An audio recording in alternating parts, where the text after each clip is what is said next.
Assalamualaikum warahmatullahi wabarakatuh. Perkenalkan, nama saya Irfan Fawzil Gifari dari kelompok pengembang aplikasi SUSApp. Kali ini kami akan melakukan demo aplikasi terhadap aplikasi yang telah kami buat. Kelompok kami beranggotakan yang pertama yaitu Hizkia Herbin Jeremia Naibaho dengan NIM 118140036. Yang kedua Ardito Saputra dengan NIM 120140003. Dan yang ketiga yaitu Raihan Al-Ghifari dengan NIM 120140005. Yang keempat, Revan Fauzi Al-Ghifari dengan NIM 120140049. Dan yang terakhir yaitu Justin Halim dengan NIM 120140185. Baiklah, pada kesempatan kali ini saya akan memulainya dengan membuka aplikasi pada Xpogo. Ketika memulai aplikasi, maka akan ditampilkan splash screen.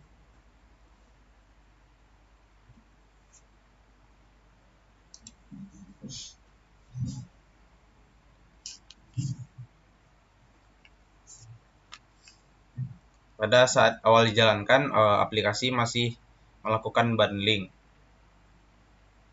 Kita tunggu beberapa saat. Setelah melewati splash screen, user akan ditujukan ke menu halaman login. Selanjutnya akan dilanjutkan oleh rekan saya.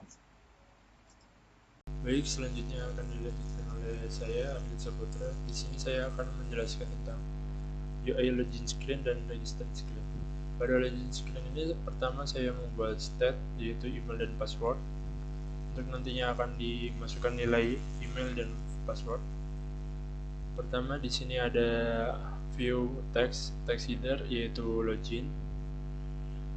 Setelah itu ada text atau label email untuk kolom pengetikan email ini.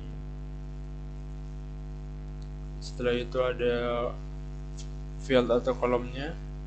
Di sini saya menggunakan text input yang apabila di dalam password tersebut diganti oleh inputan dari kita, misalnya ini, maka dia akan tersimpan ke dalam value dalam state email, value yang diketikkan di sini. Setelah itu di sini ada placeholder-nya yaitu masukkan email. Dan untuk yang selanjutnya ada label dari password di sini. Setelah itu ada field untuk mengetikkan passwordnya.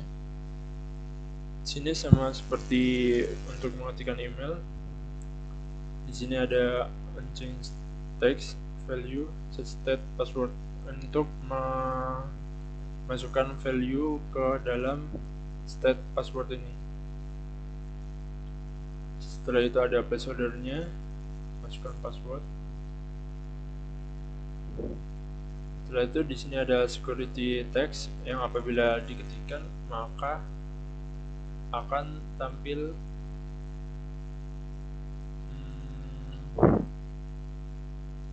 titik saja, disembunyikan karakternya. Setelah itu di sini ada button login. Apabila state email dan state password berisikan kosong, maka button login ini tidak akan berwarna abu-abu dan tidak bisa diklik. Tapi apabila email dan passwordnya diisi, maka tombol login ini akan bisa diklik dan akan membawa kita ke halaman home screen. Nah, di sini on press, tapi akan disable jika salah satu kolom email atau passwordnya tidak diketikkan. Setelah itu di sini ada teks berupa belum punya akun dan sign up di sini apabila kita belum mendaftarkan email kita ke dalam database-nya. Apabila kita klik sign up di sini, maka kita akan pergi ke halaman sign up. atau register. Nah, untuk UI registernya di sini saya membuat state email, password dan confirm password. Sama seperti tadi, ada pertama ada text headernya yaitu sign up, dan ada labelnya email untuk file email, setelah itu password untuk file password, dan confirm password untuk file confirm password. Hampir sama seperti login screen. Di sini juga misal kita tidak mengisi semuanya, belum mengisi semuanya, maka tombol sign up ini tidak akan bisa diklik dan berwarna abu-abu. Tapi jika kita sudah mengisikan semuanya, nah maka tombol sign up ini akan warna biru dan bisa diklik seperti tadi. Nah, di sini jika state email masih kosong, state password masih kosong, atau state confirm password masih kosong, maka button ini akan di disable. Tapi jika sudah diisikan semua dan setelah itu dapat di press dan pergi ke halaman home. Coba kita press dan akan pergi ke halaman home screen. Mungkin itu saja untuk login screen dan register screen. Selanjutnya akan dilanjutkan oleh rekan saya.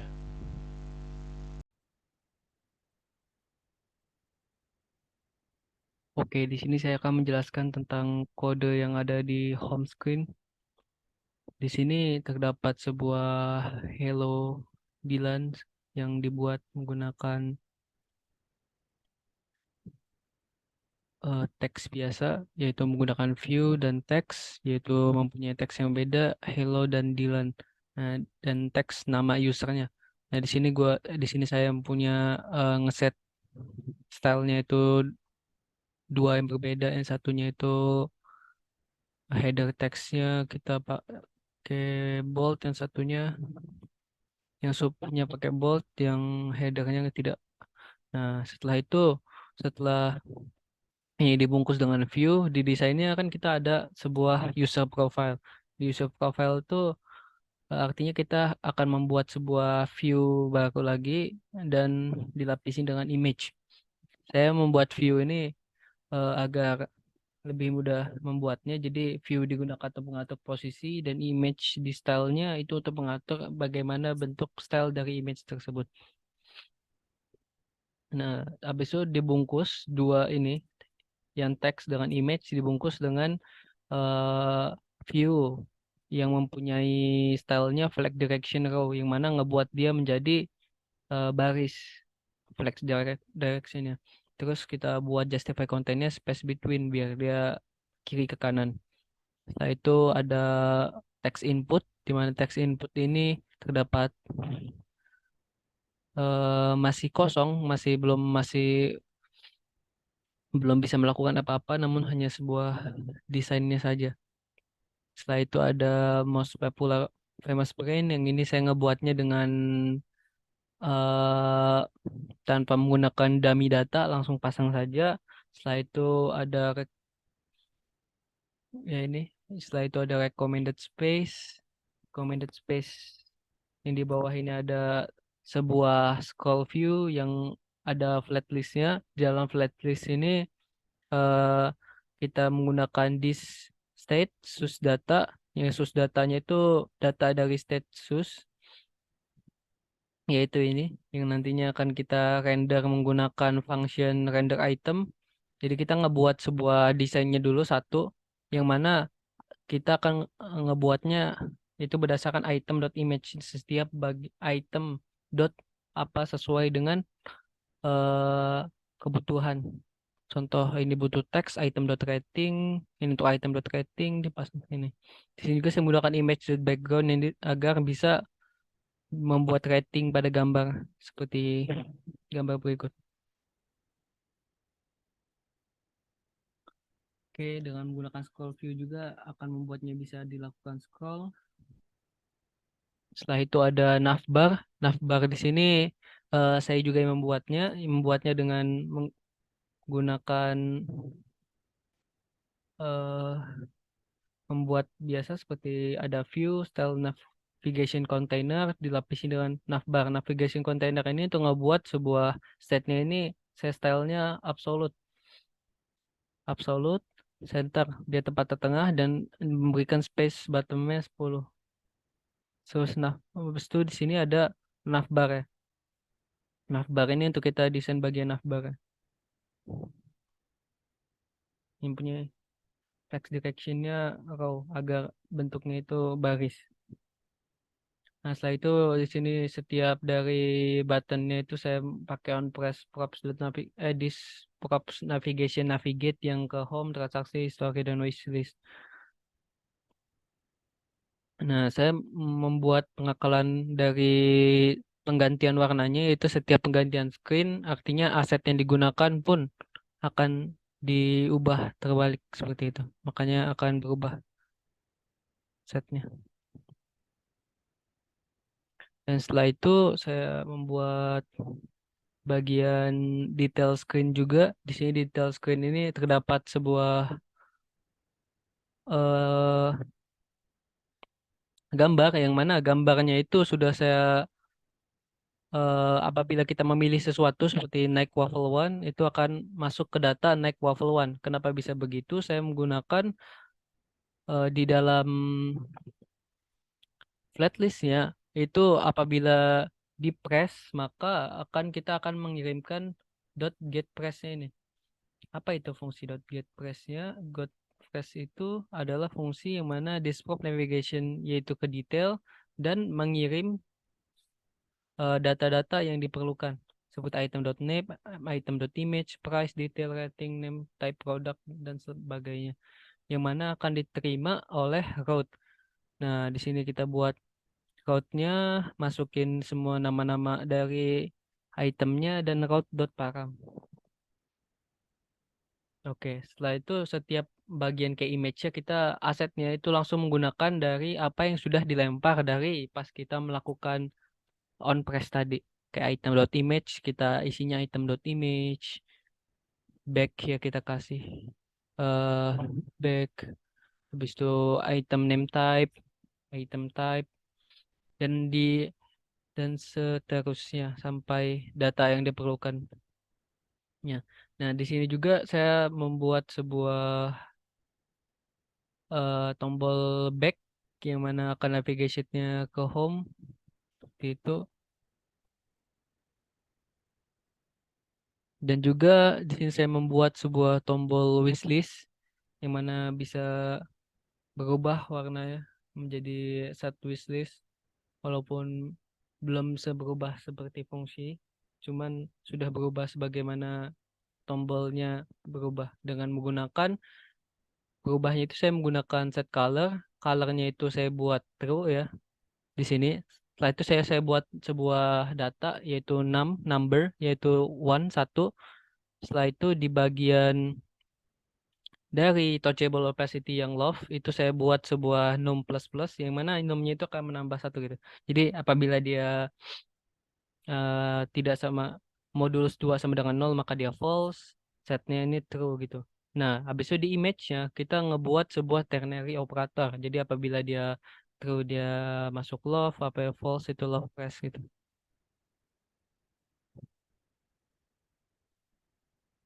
Oke. Eh,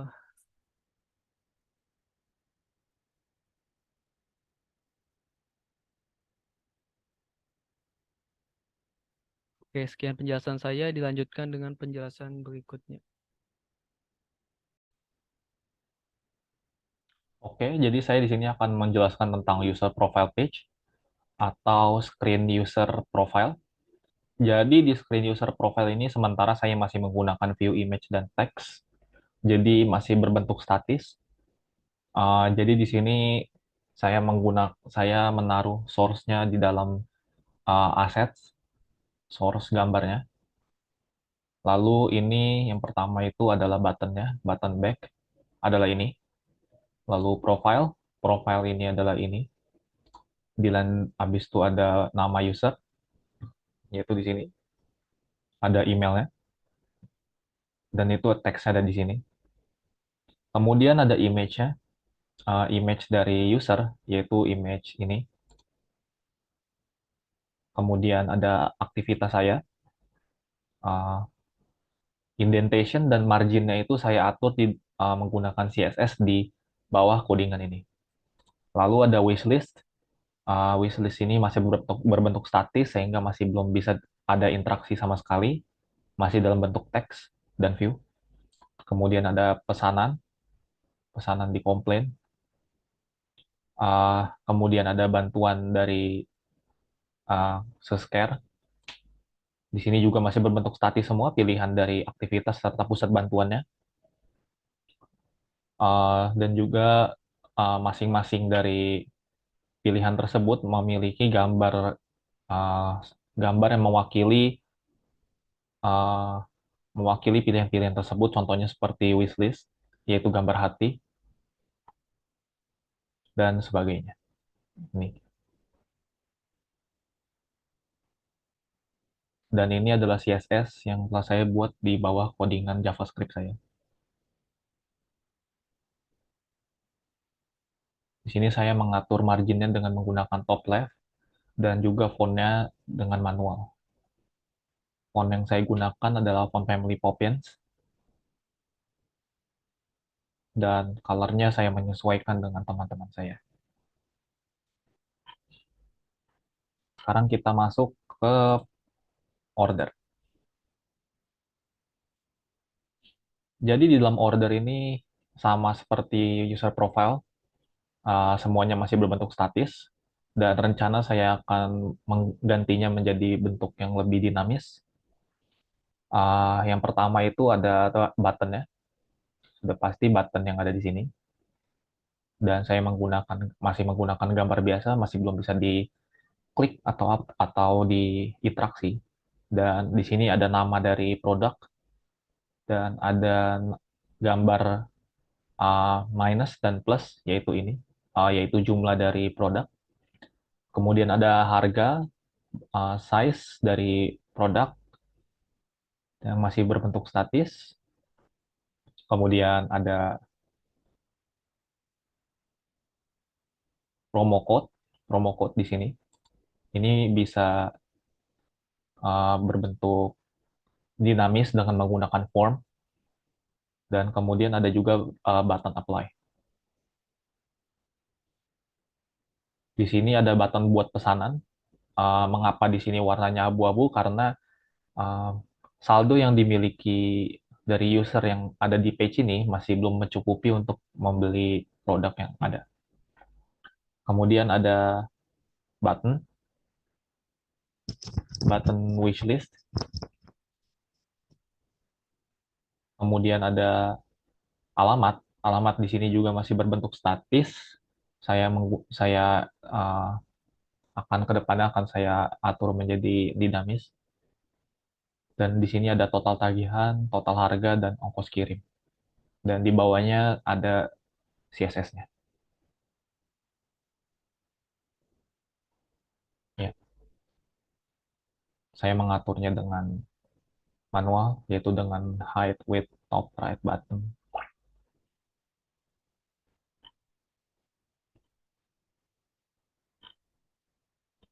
Sekarang kita masuk ke payment menu. Di sini saya membuat buttonnya seperti biasa, button back, dengan menggunakan warna yang telah disediakan oleh teman saya. Lalu saya juga masih membuat card ini dengan manual, yaitu dengan buttonnya, dengan card, maksud saya card ini masih berbentuk gambar, dan masih berbentuk teks serta gambar Mastercard di dalamnya. Kemudian ada metode pembayaran. Di metode pembayaran saya juga masih menggunakan yang dinamis, yaitu text, view, sama image. Masih belum ada interaksinya. Begitu juga dengan teks ringkasan belanjanya.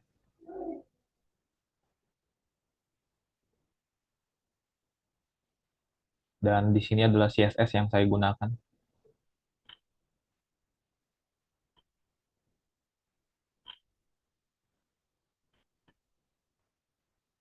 Oke, demikian presentasi dari saya, Justin Halim. Kurang lebihnya mohon maaf. Sekian dan terima kasih. Baiklah, selanjutnya yang ingin saya demokan yaitu menu dari edit profile. Di menu edit profile ini ada dua informasi yang dapat kita lihat. Yang pertama itu nama dan alamat. Dan di atas nama terdapat foto profil dari akun pengguna. Lalu juga terdapat fitur ganti password, di mana jika kita klik ganti password, maka akan pindah ke menu ganti password. Di menu ganti password ini, user disuruh memasukkan, yang pertama itu masukkan password saat ini, dengan batasan maksimal dari karakter yang boleh dimasukkan itu adalah 16.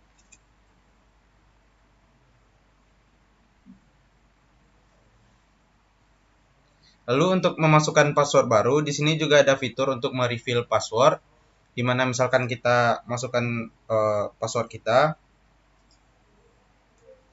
akan dapat melakukan refill dengan mengetuk ikon mata. Begitu juga dengan ketik ulang password.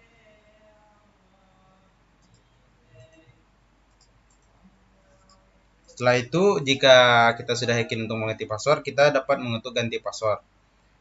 Batasannya pada ganti password ini, jika karakter dari password kurang dari 8 karakter di salah satu field, maka tombol ganti password pun tidak akan bisa diketuk.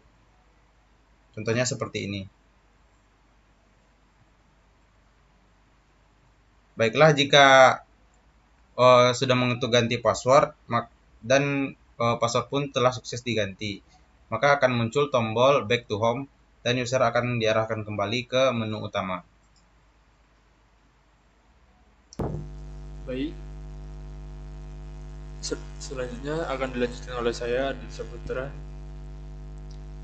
Di sini saya akan menjelaskan tentang transition screen, history screen, dan wishlist screen. Untuk transition screen, pertama saya mengimport semua aset berupa gambar atau icon yang akan dijadikan UI untuk menyusun UI-nya. Setelah itu saya membuat sebuah data dummy, source data, yang berisi list-list data atau list-list data sepatu yang akan ditampilkan. Setelah itu di sini ada constrainer item untuk menampilkan item-item yang akan ditampilkan di flatlist per satu itemnya.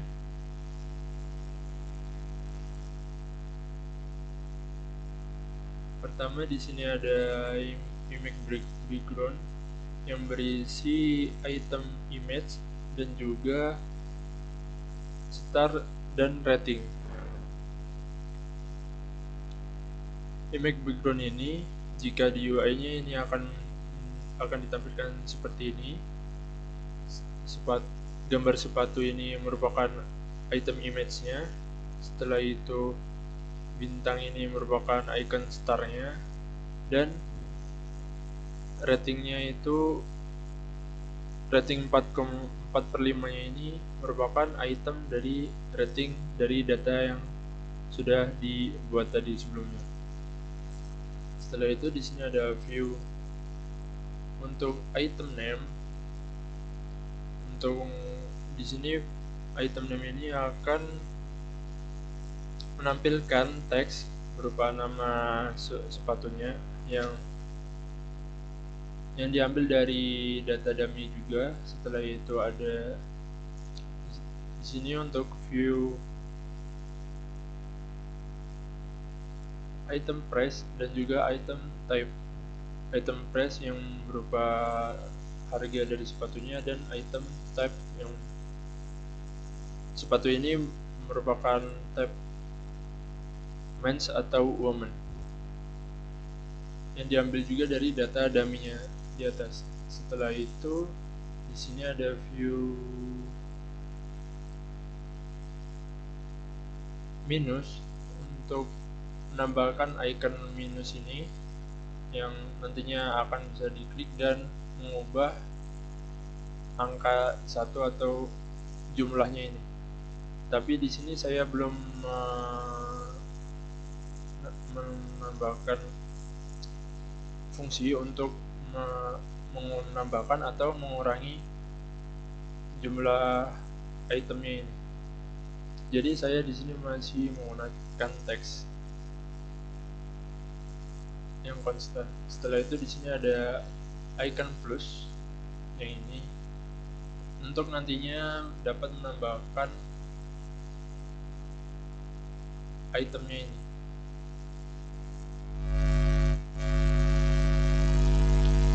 Setelah itu di kelasnya di sini ada yang pertama, di sini ada render view untuk container untuk semuanya ini. Setelah itu di sini ada image berupa gambar profil dan di sini ada teks keranjang yang nantinya akan tampil di sini. Setelah itu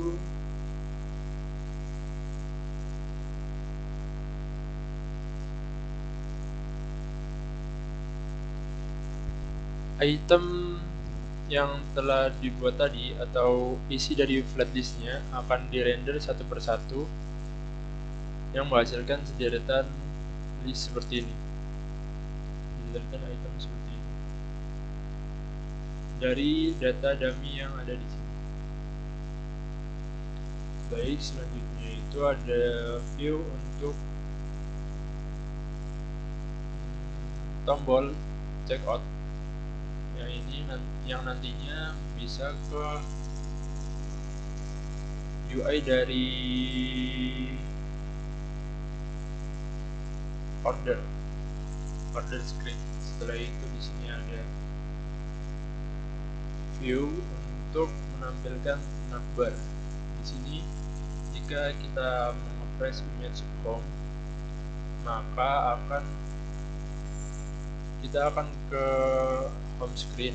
Setelah itu jika menekan image transaksi atau ini, maka kita akan pergi ke halaman transaksi, dan jika menekan image history maka yang ini maka akan pergi ke screen history, dan jika menekan image log yang di sini maka akan pergi ke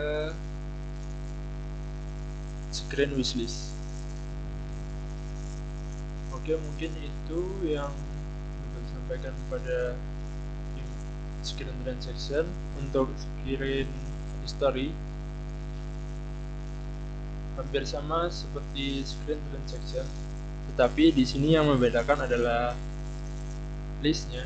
Di sini item per listnya saya hanya menggunakan image background untuk gambar sepatunya. Setelah itu di sini ada item name, untuk namanya masih seperti tadi untuk yang ini, tapi di sini ada item date. Setelah itu total payment untuk teks yang ini, dan item price yang berbeda dengan screen transaction tadi. Setelah itu di sini juga ada keterangan status, yaitu item date status yang berisi nantinya diproses atau selesai. Di sini juga saya menambahkan data dummy, tetapi datanya tidak sama dengan yang ada pada screen transaction.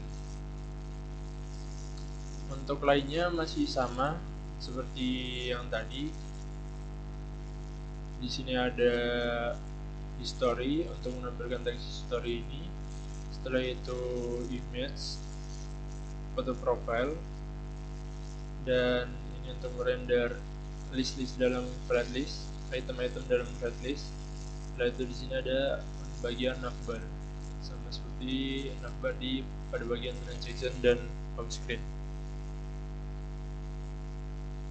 Oke, setelah itu di sini ada wishlist. Untuk wishlist ini hampir sama juga seperti transaction screen dan history screen. Di wishlist screen ini pertama saya mengimport aset-asetnya terlebih dahulu. Setelah itu saya membuat data dummy yang dibutuhkan untuk screen ini. Berbedanya dari transaction screen dan home screen, di sini jika di sini saya menambahkan icon min dan plus, di sini saya menambahkan icon love yang nantinya bisa diklik. Jika diklik maka akan item ini akan hilang dari wishlist jika ini tombolnya masih biru sebenarnya. Nah, item tersebut masih akan ada di wishlist screen ini. Mungkin untuk penjelasan UI-nya yang dapat saya sampaikan hanya seperti itu. Oke, mungkin itu saja yang dapat kelompok kami sampaikan. Kurang lebihnya kami mohon maaf. Wassalamualaikum warahmatullahi wabarakatuh.